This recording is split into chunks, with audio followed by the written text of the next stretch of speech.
ఆచి చికెన్ మసాలా. ఉమ్మడి వరంగల్ జిల్లాలో భానుడు భగభగమంటున్నాడు. 40 నుంచి 45 డిగ్రీల వరకు ఉష్ణోగ్రతలు పెరిగి నిప్పుల కొలిమిలా మారింది. ఉదయం 9 గంటల నుంచి ఎండలు తీవ్రంగా ఉండి మధ్యాహ్నం జనం బయటకు రావడానికి భయపడుతున్నారు. ముఖ్యంగా తీవ్రమైన వడగాలులతో వడదెబ్బ తగిలి 4 మృత్యువాత పడ్డారు. గరిష్ట ఉష్ణోగ్రతలు నమోదవుతున్న నేపథ్యంలో వైద్య ఆరోగ్య శాఖ కొన్ని సూచనలు జారీ చేసింది. అప్రమత్తంగా ఉండాలని సూచించింది. దీనిపై మరింత సమాచారం మా వరంగల్ ప్రతినిధి శ్రీకాంత్ అందిస్తారు.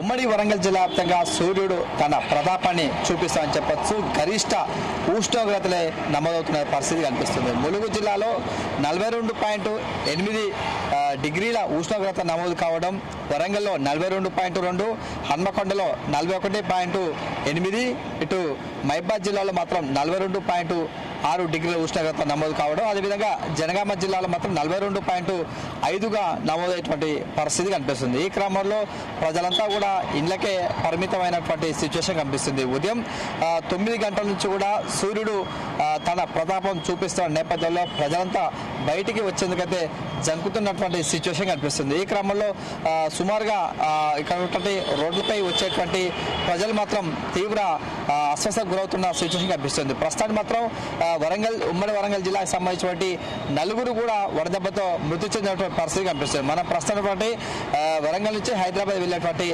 ప్రధాన రహదారి వద్ద ఉన్నాం. ఇక్కడ ఉన్నటువంటి వాహనదారులు ఇప్పటికే తమ కార్యాలయాలకు అదేవిధంగా ఇతర పనుల నిమిత్తం ఇక్కడికి వెళ్ళేటువంటి సిచ్యువేషన్ కనిపిస్తుంది. ఈ క్రమంలో ఇది పూర్తిగా రద్దీగా ఉండేటువంటి ప్రాంతం. ఈ క్రమంలో ఈ సమయంలో మాత్రం అడపదడప మాత్రమే ఇక్కడికైతే వాహనాలు వస్తున్నటువంటి సిచ్యువేషన్ కనిపిస్తుంది. మరోవైపు ఈ ప్రాంతం నుంచి కూడా ఎక్కువ మంది ప్రజలు వచ్చేందుకే తీవ్ర ఇబ్బందులు పడుతున్న సిచ్యువేషన్ నేపథ్యంలో తమ పనులు ముగించుకొని ఇంటికే పరిమితం అవుతున్న సిచ్యువేషన్ కనిపిస్తుంది. మరోవైపు ఇక్కడ దాదాపుగా వడదెబ్బ కారణంగా మాత్రం 4 మృత్యువాత పడ్డారు. ఇందులో ఇటు ఏతుంది కూడా హన్మకొండ జిల్లా పరిధికి సంబంధించినటువంటి భీమదేవరపల్లి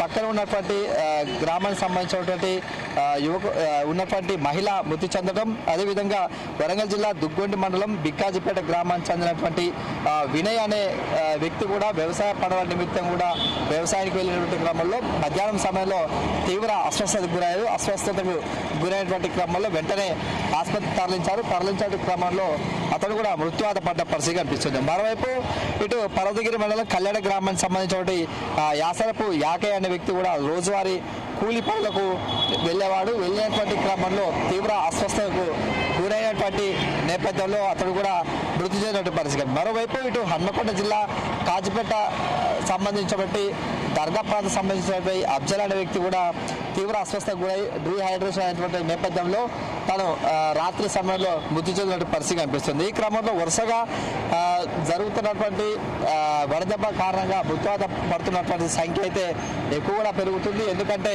ఇప్పటికే 42 డిగ్రీల పైగా ఉష్ణోగ్రత అయితే ఒకవైపు నమోదవుతుంది. కాబట్టి ఈ క్రమంలో ఎవరు కూడా బయటకు వెళ్ళొద్దంటూ కూడా వైద్య ఆరోగ్య శాఖ సంబంధించినటువంటి అధికారులు ఒకవైపు సూచిస్తున్నటువంటి సిచ్యువేషన్ కనిపిస్తుంది. ఈ క్రమం మరోవైపు దీనికి సంబంధించినటువంటి ఒకవైపు అధికారులు చెప్తున్నటువంటి క్రమంలో మాత్రం మిగతా సంబంధించిన అంతా కూడా ఎవరు బయటికి రావాలని హెచ్చరికలు జారీ చేయడం, ఒకవేళ అత్యవసర పని ఉంటేనే బయటికి రావాలని చెప్పి సూచిస్తున్న సిచ్యువేషన్ కనిపిస్తుంది. అదేవిధంగా కొన్ని ప్రికాషన్స్ వాలంటీర్ గారు చెప్తున్నారు. ఎందుకంటే వెళ్ళేటువంటి క్రమంలో ప్రతి ఒక్కరు కూడా డార్క్ కలర్స్ కాకుండా కూడా లైట్ కలర్స్ సంబంధించినటువంటి వస్త్రాలు ధరించాలి. ముఖ్యంగా కాటన్ సంబంధించినటువంటి దుస్తులు ధరించాలి.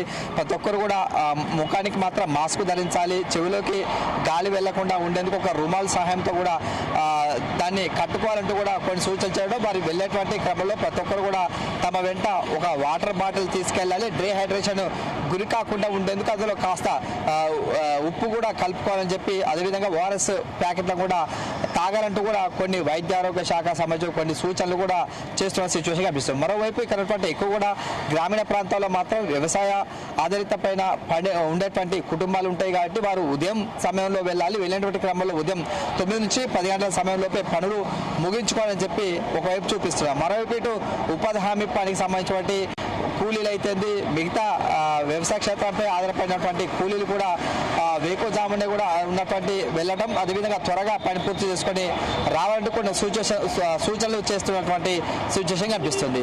కెమెరామెన్ వేణుతో శ్రీకాంత్, జీవితం న్యూస్, వరంగల్.